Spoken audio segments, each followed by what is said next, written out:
पुण्यतिथि पर याद किए गए भारत रत्न स्वर्गीय अटल बिहारी वाजपेयी।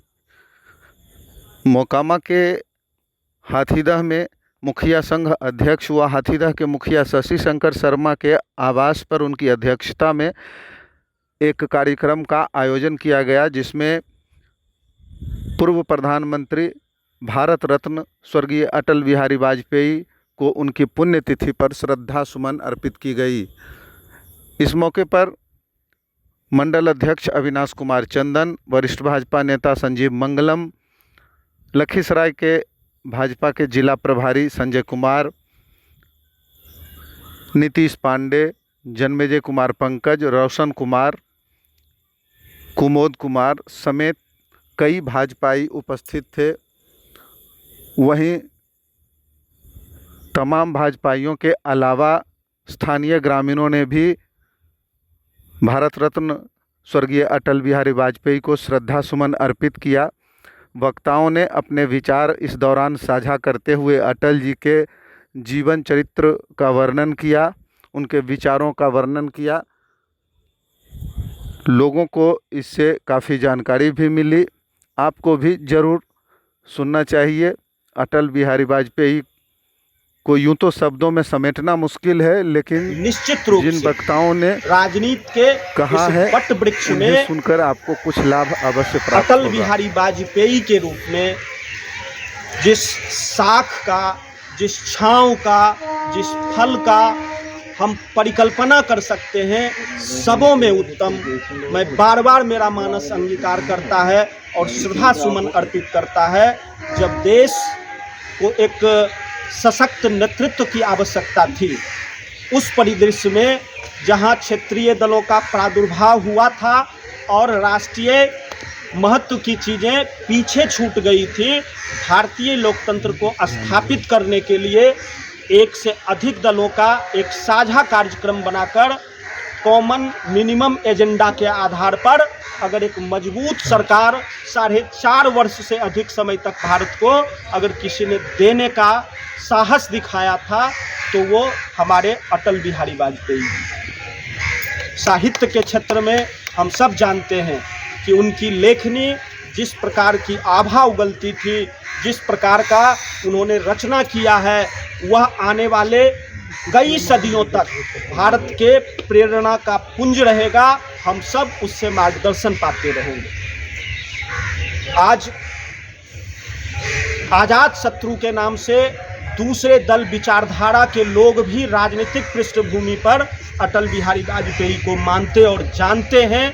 तो आप सब जानते हैं कि एक ऐसे परिदृश्य में जब हमारा देश राजनीतिक अस्थिरता झेल रहा था, जब हमारा राष्ट्र आर्थिक रूप से बहुत मजबूत स्थिति में नहीं था, उस समय परमाणु का सफल परीक्षण करने वाले इस लौह पुरुष ने भारत को वैश्विक क्षितिज पर, वैश्विक बिरादरी के सामने परमाणु संपन्न राष्ट्र बनाने का जो मादा दिखाया था, और जिस प्रकार अमेरिका ने उस समय भारत पर आर्थिक प्रतिबंध लगाया था और उस आर्थिक प्रतिबंध को चुटकियों में हल कर लेने का जो फार्मूला श्रद्धेय अटल बिहारी वाजपेयी जी के द्वारा दिया गया था, निश्चित रूप से वह अनुकरणीय एवं हम लोगों को एक दिशा और दशा तय करने वाला था। आप सब रिसर्जेंट इंडिया बाउंड के नाम से उस चलाए गए प्रतिभूति को अच्छी तरह से जानते हैं और राष्ट्र उस भयंकर आर्थिक संकट के दौर से अटल जी के एक आह्वान पर उभरा था। हमने देखा है जिस प्रकार भारत के निर्माण में चतुर्भुज रोड का परिकल्पना उन्होंने किया था, ईस्ट से वेस्ट और नॉर्थ से साउथ को जोड़ने के लिए 4 लाइन पहली बार अटल बिहारी वाजपेयी के शासनकाल में प्रारंभ की गई थी। हर गांव को, देश के 22,000 गांवों को बिजली से जोड़ने का और प्रत्येक गांव को प्रधानमंत्री ग्रामीण संपर्क सड़क योजना के माध्यम से उसको मुख्य संपर्क सड़क से जोड़ने का यह संकल्प उन्हीं के शासनकाल में लिया गया था।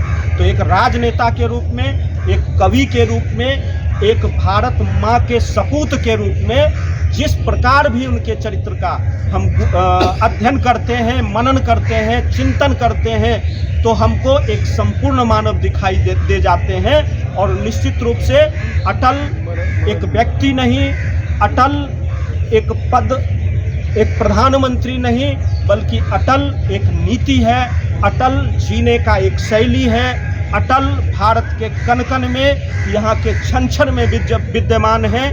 अटल कभी जाते नहीं हैं। यह लौकिक एक परंपरा है। यह जो इस वसुंधरा पर आया है उनको एक दिन यहाँ से जाना पड़ता है। तो इस रूप में अटल जी की विदाई आज के तारीख में हुई है। हम श्रद्धा सुमन अर्पित कर रहे हैं, लेकिन एक विचारधारा के रूप में, एक व्यक्तित्व के रूप में चिरकाल तक हमारे सामने, हमारे बीच जीवित रहेंगे और सदियों तक भारत के निर्माण का, भारत के विकास का प्रेरणा पुंज बनकर हम सब के साथ, हम सब के बीच उपस्थित रहेंगे। बहुत बहुत आभार, बहुत बहुत धन्यवाद। आज पुण्यतिथि मना रहे हैं जो भारत को रास्ता दिखाने का काम किया है मित्रों। जब इनको विदेश मंत्री रहते हुए इनको विदेश जाने का मौका मिला, उस समय इन्होंने अपनी बात को हिंदी में रखने का काम किया, जिससे भारत का मान सम्मान पूरे विश्व के पटल पर हमारे प्रणेता अटल जी ने बढ़ाने का काम किया है मित्रों।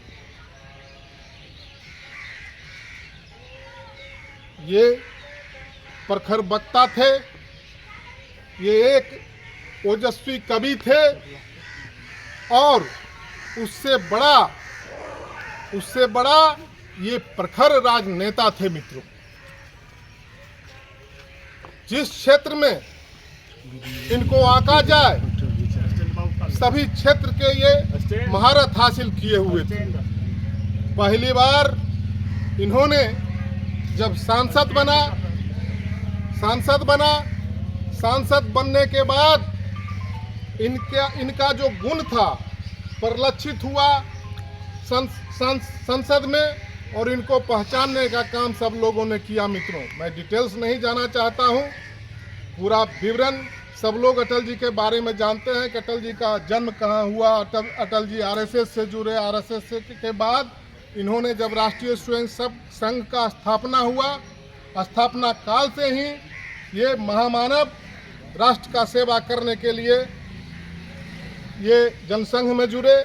जनसंघ के बाद जब ये पहली बार सांसद बने, सांसद बनने के बाद इन्होंने कई एक बार हार का सामना करना पड़ा, लेकिन जनसंघ का उतना बड़ा अस्तित्व नहीं होने के बाद भी इनको बार बार जब हार का सामना करना पड़ता था तो सब मिल करके इनको राज्यसभा से चुनकर भेजने का काम किया जाता था मित्रों।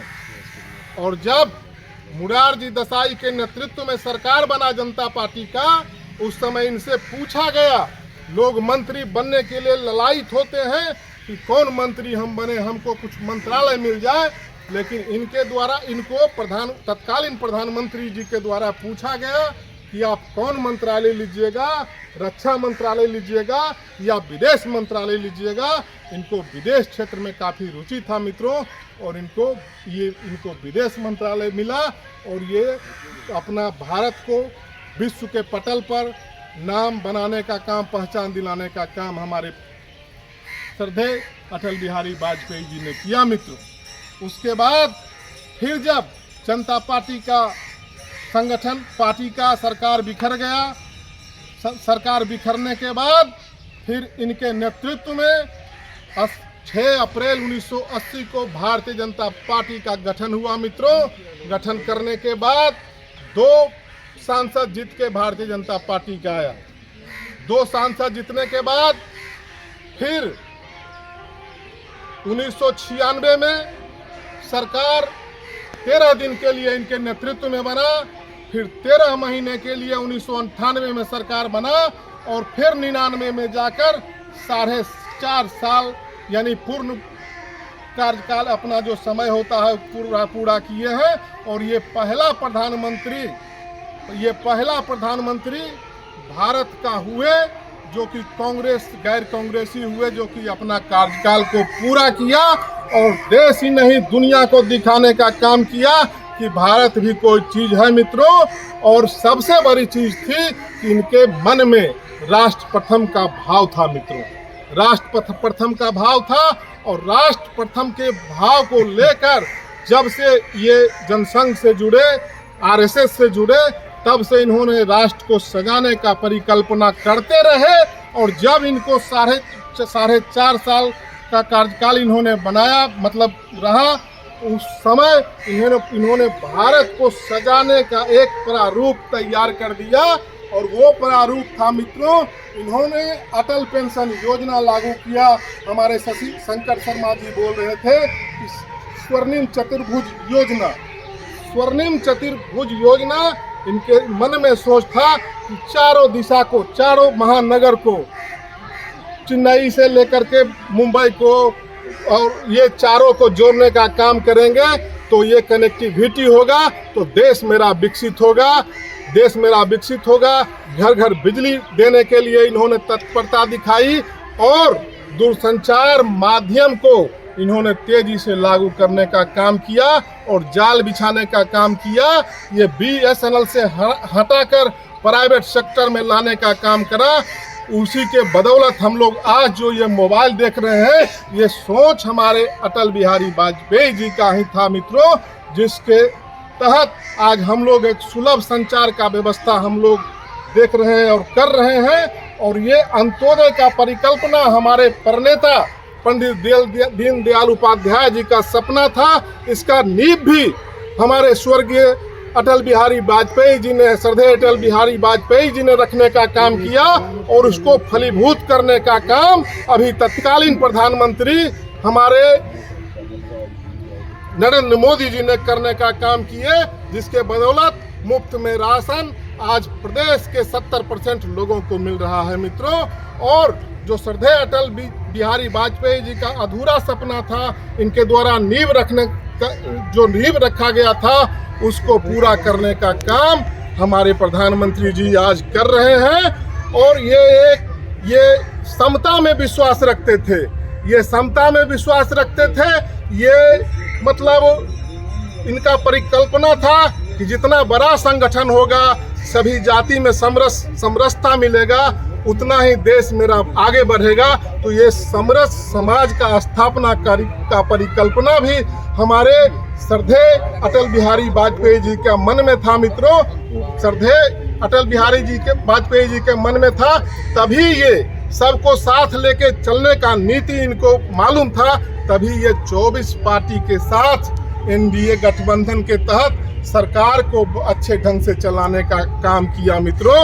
और उसी का परिणाम है कि आज भारत को हम लोग विकसित बनाने के लिए, विकसित राष्ट्र बनाने के लिए, व्यवस्थित राष्ट्र बनाने के लिए हमारे पंडित दीनदयाल उपाध्याय जी का जो सपना था, उसको इन्होंने धरातल पर रखने का काम किया और हमारे प्रधानमंत्री आज पूरा करने का काम कर रहे हैं। बिहारी वाजपेयी अमर रहे, अटल बिहारी वाजपेयी अमर रहे। भारत माता की, भारत माता की वंदे भारतीय जनता पार्टी जिंदाबाद, जिंदाबाद, जिंदाबाद।